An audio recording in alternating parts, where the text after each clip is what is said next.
성도 여러분 안녕하세요. 오늘도 하나님의 은혜가 함께 하시기를 바랍니다. 예배하시는 가운데 하나님이 주시는 지혜와 믿음으로 살고자 하는 결단이 우리 안에 있었으면 좋겠습니다.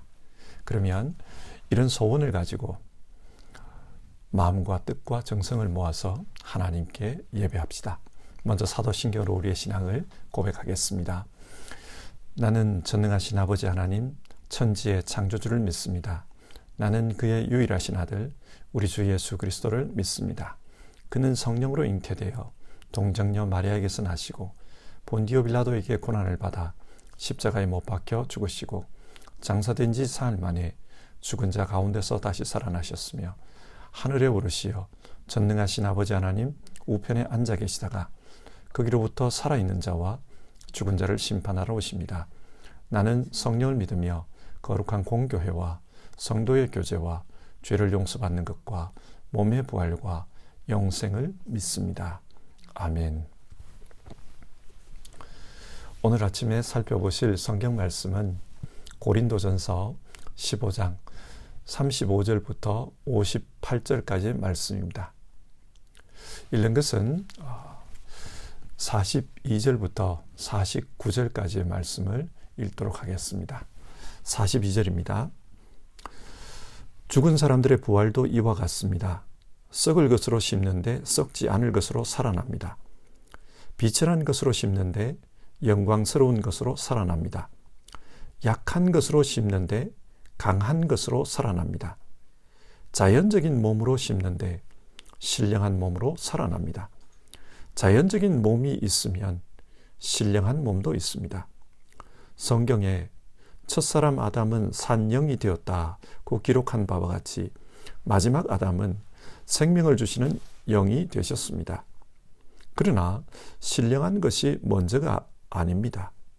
자연적인 것이 먼저요. 그 다음이 신령한 것입니다.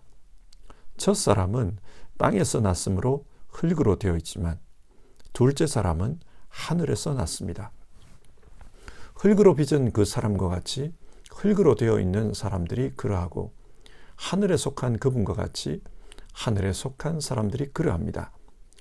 흙으로 빚은 그 사람의 형상을 우리가 입은 것과 같이 우리는 또한 하늘에 속한 그분의 형상을 입을 것입니다.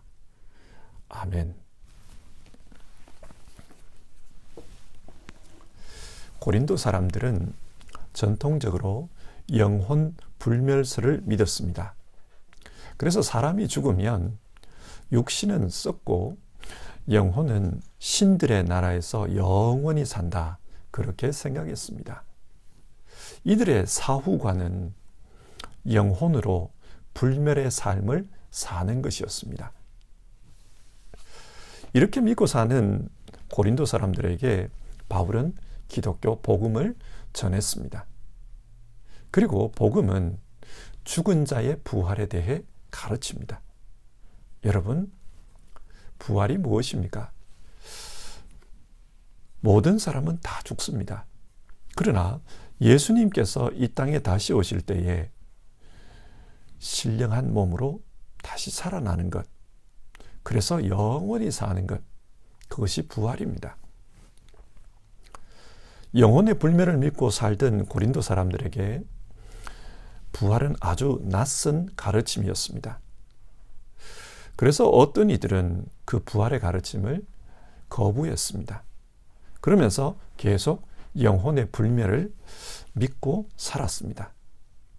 그리고 어떤 이들은 영혼 불멸이든 부활이든 죽은 후에도 삶이 있다는 것 아니냐, 그러면 똑같은 것 아니냐, 그렇게 생각했습니다. 사실 죽음 이후에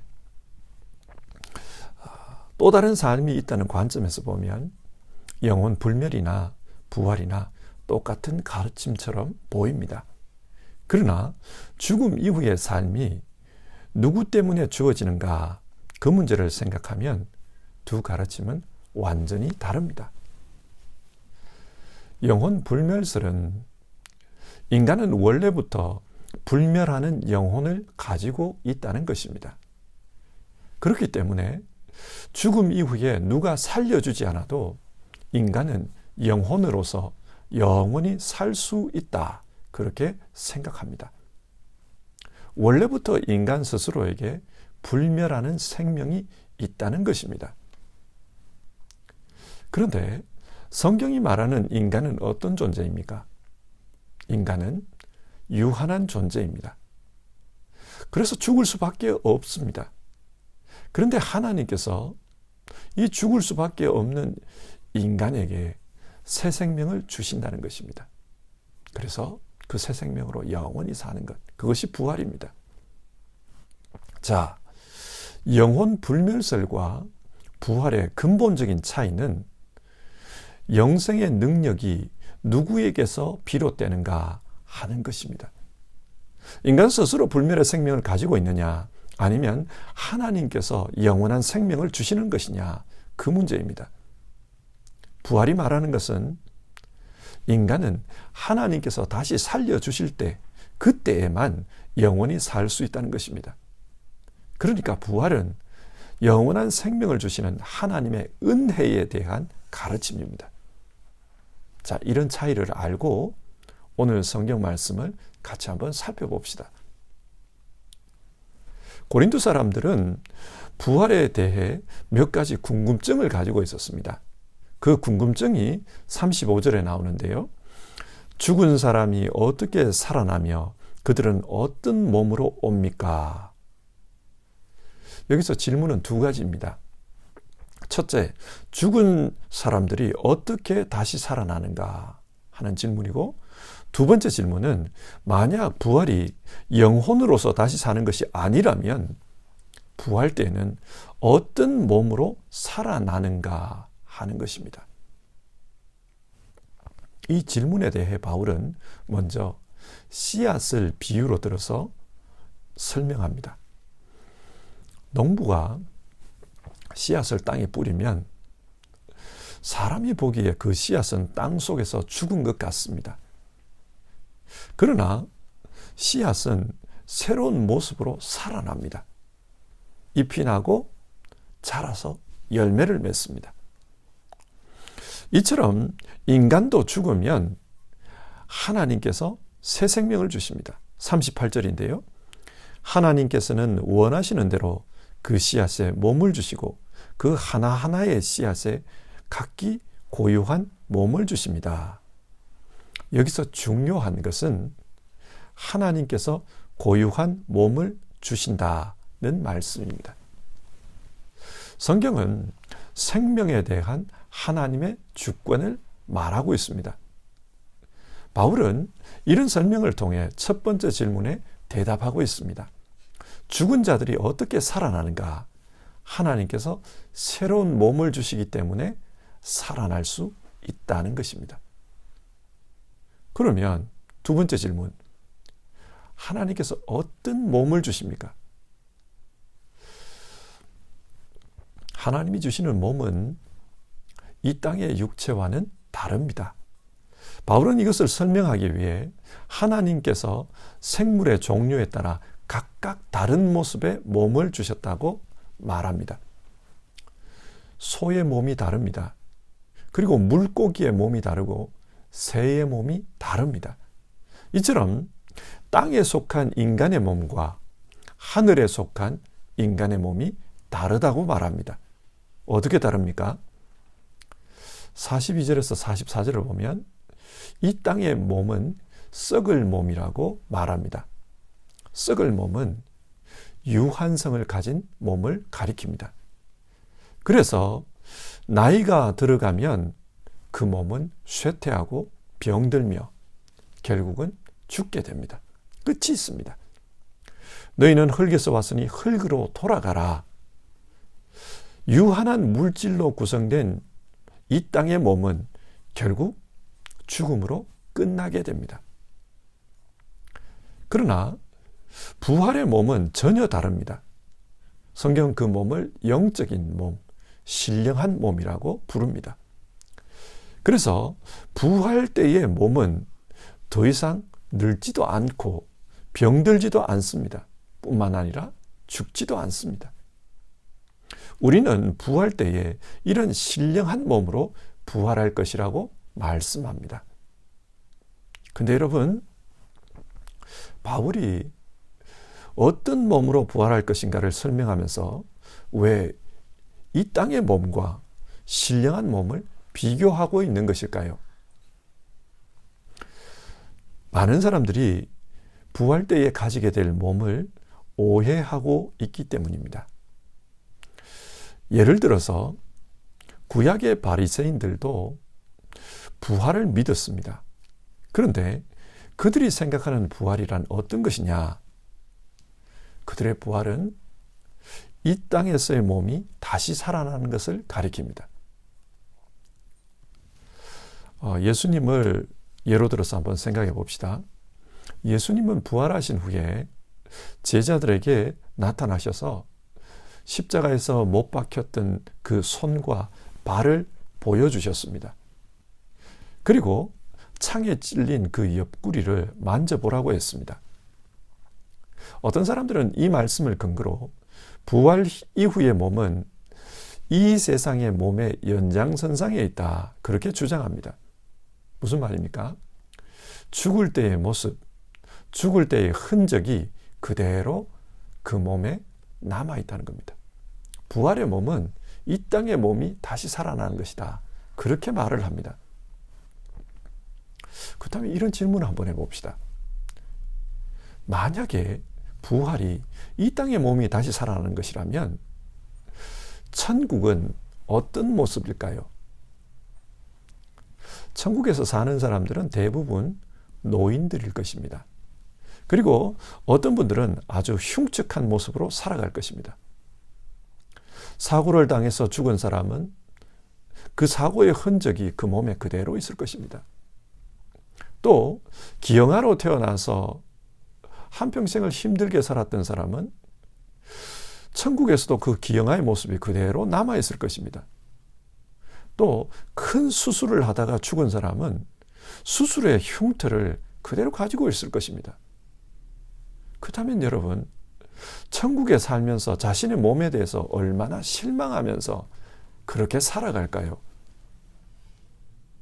그런데 이것은 상대적으로 작은 문제입니다. 예를 들어 이 땅에서 태어나기도 전에 낙태된 아이는 천국에서 어떤 모습으로 부활할까요? 또 사자에게 찢기고 그래서 잡아먹힌 사람은 어떤 모습으로 부활할까요? 만약 죽을 때의 모습, 그 모습 그대로 이 땅의 몸으로 부활한다면 여러 가지 문제가 있습니다. 그러나 바울은 부활의 몸은 그런 이 땅의 몸과는 전혀 다른 몸이라고 말합니다. 50절인데요. 형제자매 여러분, 내가 말하려는 것은 이것입니다. 살과 피는 하나님 나라를 유산으로 받을 수 없고 썩을 것은 썩지 않을 것을 유산으로 받지 못합니다. 이 땅의 몸으로는 천국에서 살 수 없다는 것입니다. 부활의 몸은 이 땅의 몸과는 전혀 다릅니다. 48절을 보면 하늘에 속한 사람은 하늘에 속한 그분, 즉 예수 그리스도의 몸과 같은 그런 몸으로 살 것이라고 말씀합니다.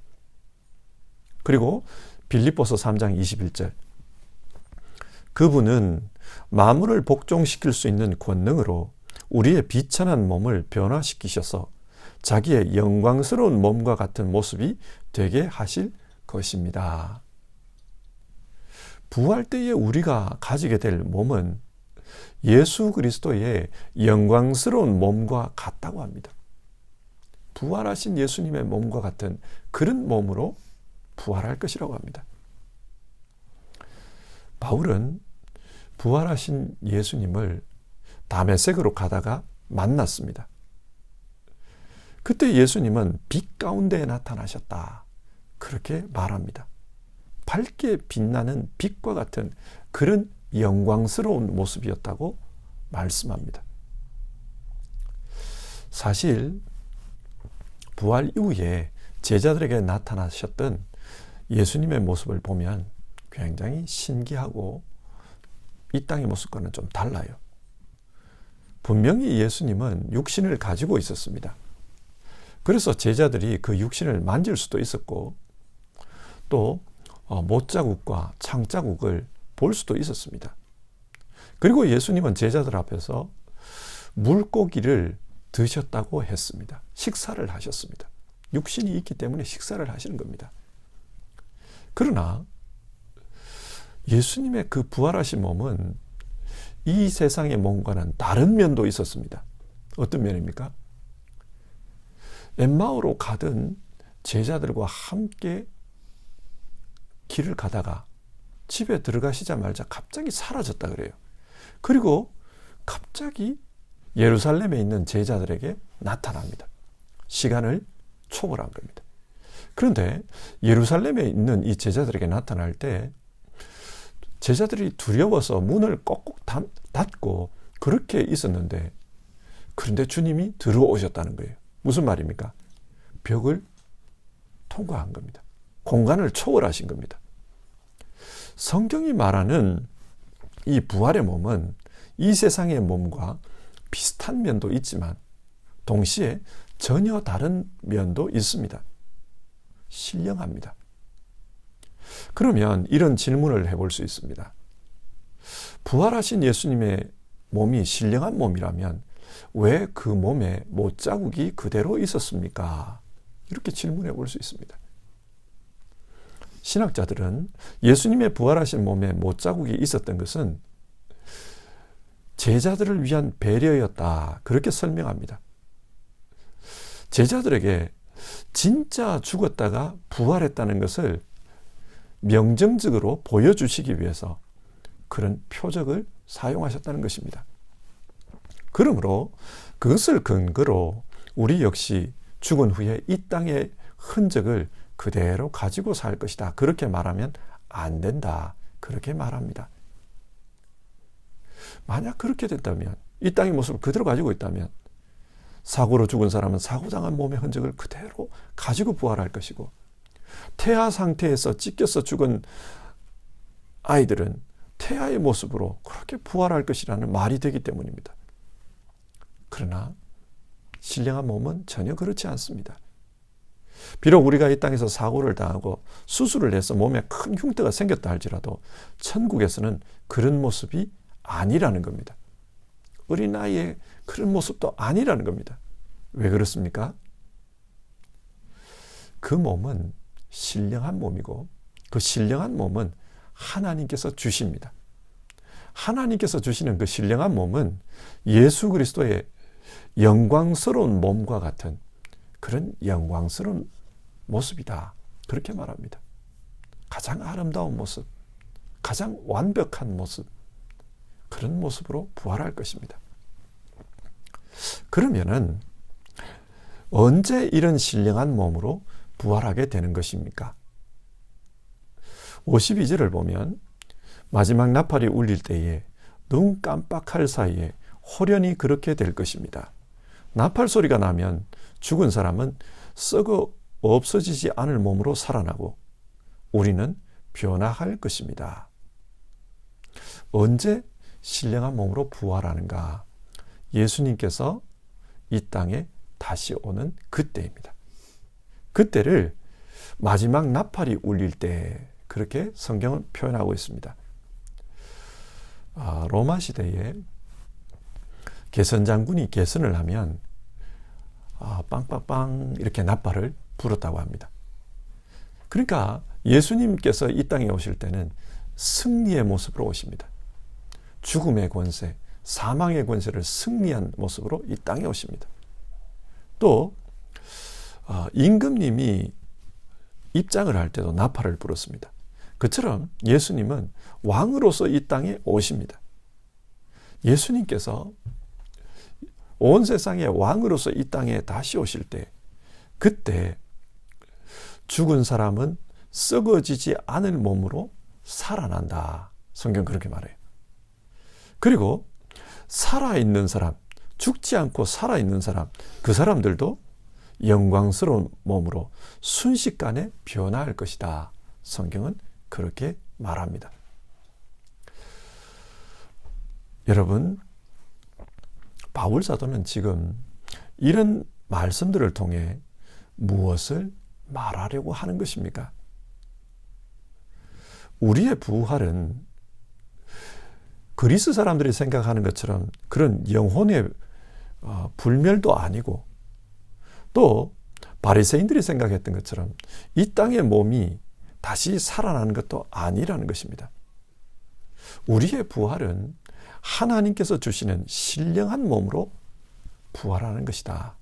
그래서 예수 그리스도의 영광에 참여해서 살아갈 것이다. 그것을 말씀하고 있습니다. 하나님께서 우리에게 그런 신령한 몸을 주시는 것입니다. 원래부터 우리가 가지고 있는 그런 몸이 아니라고 합니다. 우리는 하나님으로부터 신령한 몸을 은혜로 받을 것입니다. 자, 오늘 말씀을 정리해 봅시다. 여러분, 사람에게 가장 중요한 것이 무엇일까요? 그것은 그 사람의 생명입니다. 예수님께서도 말씀하셨습니다. 사람이 온 세상을 얻고도 제 목숨을 잃으면 무슨 이득이 있겠느냐. 사람에게 있어서 제일 중요한 것은 자기의 생명이다. 예수님은 그렇게 가르쳐 주셨습니다. 그런데 이 생명이 끝나는 것이 죽음입니다. 하지만 이 땅의 생명이 끝나는 그 죽음으로 우리의 인생이 끝나는 것을 하나님은 원치 않습니다. 그래서 이 땅의 생명이 끝났을 때 그 이후에 새로운 생명을 주신다. 성경 그렇게 약속합니다. 우리의 생명은 출생과 함께 시작됩니다. 그리고 이 땅의 생명은 죽음과 함께 끝날 것입니다. 하지만 하나님이 주시는 생명은 죽음과 함께 끝나지 않고 영원한 생명으로 이어집니다. 그래서 죽음 이후에 부활이 있을 것이다. 지금 그것을 말씀하고 있습니다. 우리에게 중요한 것은 우리의 생명. 하나님이 주시는 그 생명의 삶을 어떻게 살 것이냐 하는 것입니다. 이 땅의 생명뿐만 아니라 부활 이후의 삶을 어떻게 살 것이냐. 우리에게는 그것이 중요합니다. 요한복음 5장 29절은 선한 일을 한 사람은 부활하여 생명을 얻고 악한 일을 한 사람은 부활하여 심판을 받는다. 그렇게 말씀합니다. 선한 일을 한 사람은 부활 이후에 생명을 얻지만은 악한 일을 한 사람은 부활 이후에 심판을 받는다고 합니다. 자, 우리는 어떻게 살아야 하는가? 선하게 살아야 합니다. 그런데 선하게 산다는 게 어떤 것입니까? 그것은 예수님을 따라서 사는 것입니다. 예수님이 가르쳐 주신 말씀대로 믿음으로 사는 것입니다. 이 땅에서 우리가 바른 믿음으로 살면 죽음도 우리에게는 하나의 과정일 뿐입니다. 이 땅의 삶을 끝내고 하나님께서 주시는 부활의 삶, 영원한 삶으로 건너가는 하나의 과정일 뿐입니다. 그렇기 때문에 이 땅의 삶이 끝나는 죽음을 두려워할 것이 아니라 이 땅에서의 삶을 믿음으로 사는 것, 그것을 우리는 중요하게 생각하고 믿음으로 살기 위해서 노력해야 합니다. 여러분 그렇지 않습니까? 내일이 아무리 중요해도 오늘이 없으면 내일은 없는 겁니다. 내일 부활의 삶에 대한 약속이 있을지라도 오늘 믿음의 삶이 없으면 그 부활의 삶은 내 것이 되지 못합니다. 오늘을 잘 삶으로써 내일을 잘 준비하는 것이 중요합니다. 그래서 오늘 말씀 58절은 우리에게 이렇게 권면하고 있습니다. 나의 사랑하는 형제 자매 여러분, 굳게 서서 흔들리지 말고 주님의 일을 더욱 많이 하십시오. 여러분이 아는 대로 여러분의 수고가 주님 안에서 헛되지 않습니다. 믿음의 길을 가는 데 있어서 흔들리지 말라고 합니다. 믿음의 길은 좁은 길이라고 했습니다. 그래서 많은 사람들이 가지 않는다고 했습니다.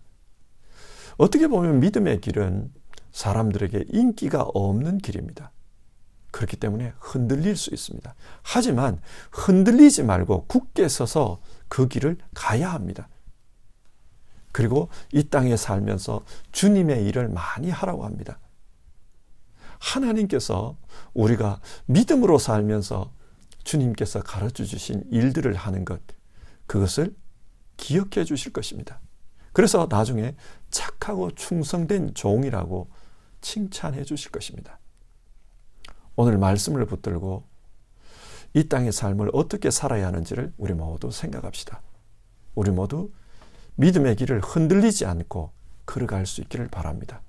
그리고 이 땅에 살면서 주님의 일을 많이 하는 충성된 사람들 다 되기를 주님의 이름으로 축원합니다. 찬송가 180장입니다. 하나님의 나팔 소리, 우리 1절 부르고요. 같이 기도하는 시간 가지겠습니다.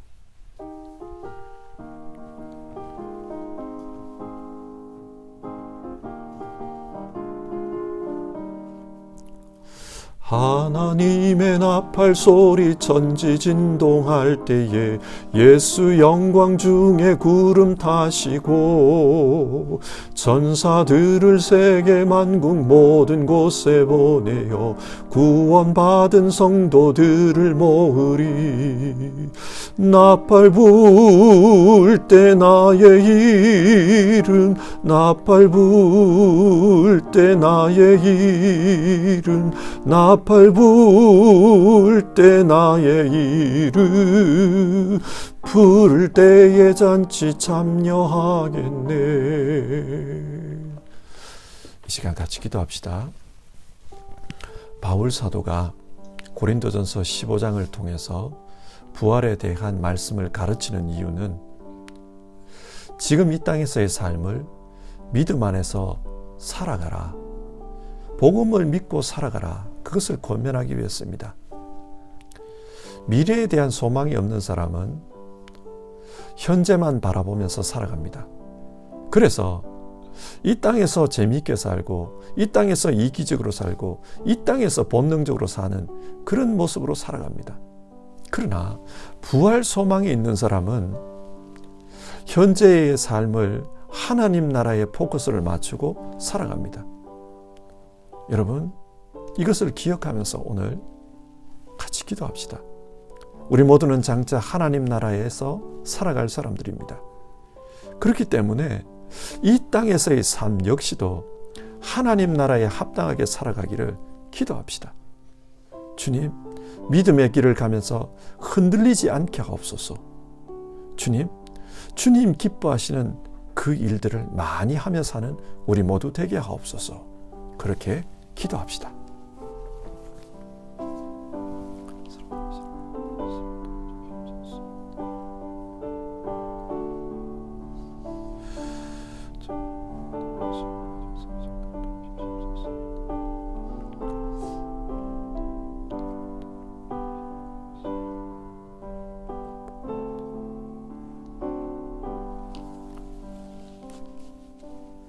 하나님, 오늘 성경 말씀을 통해 부활 때에 우리가 어떤 몸으로 살 것인가, 그것을 우리가 살펴보았습니다.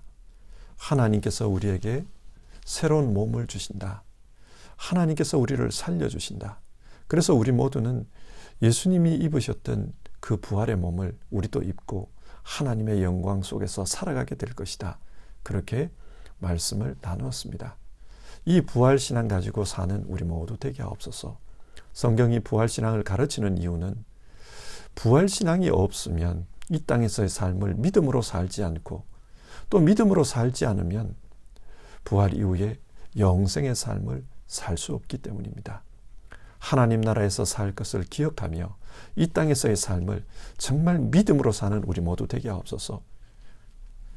믿음의 길, 좁은 길, 그래서 사람들이 많이 가지 않는 인기 없는 길이라 할지라도 흔들리지 않고 그 믿음의 길을 가는 우리 모두 되게 하옵소서. 또 주님의 말씀을 우리가 생각하고 그 말씀대로 살기 위해서 노력하게 하옵소서. 주님의 일을 많이 하는 우리 모두 될 수 있도록 도와주시옵소서. 오늘도 하루를 살아갈 때 우리의 장래가 어떤지를 알고 믿음으로 사는 우리 모두 되게 하옵소서. 주님, 죽음을 두려워하는 것이 아니라 부활에 대한 소망을 가지고 참된 소망을 가지고 이 땅의 삶을 열정적으로 살아가는 우리 모두 되게 하옵소서. 예수님의 이름으로 기도드립니다. 아멘. 함께 주기도문으로 아침 예배를 마치겠습니다. 하늘에 계신 우리 아버지, 아버지의 이름을 거룩하게 하시며 아버지의 나라가 오게 하시며 아버지의 뜻이 하늘에서와 같이 땅에서도 이루어지게 하소서. 오늘 우리에게 일용할 양식을 주시고 우리가 우리에게 잘못한 사람을 용서하여 준 것 같이 우리 죄를 용서하여 주시고 우리를 시험에 빠지지 않게 하시고 악에서 구하소서. 나라와 권능과 영광이 영원히 아버지의 것입니다. 아멘.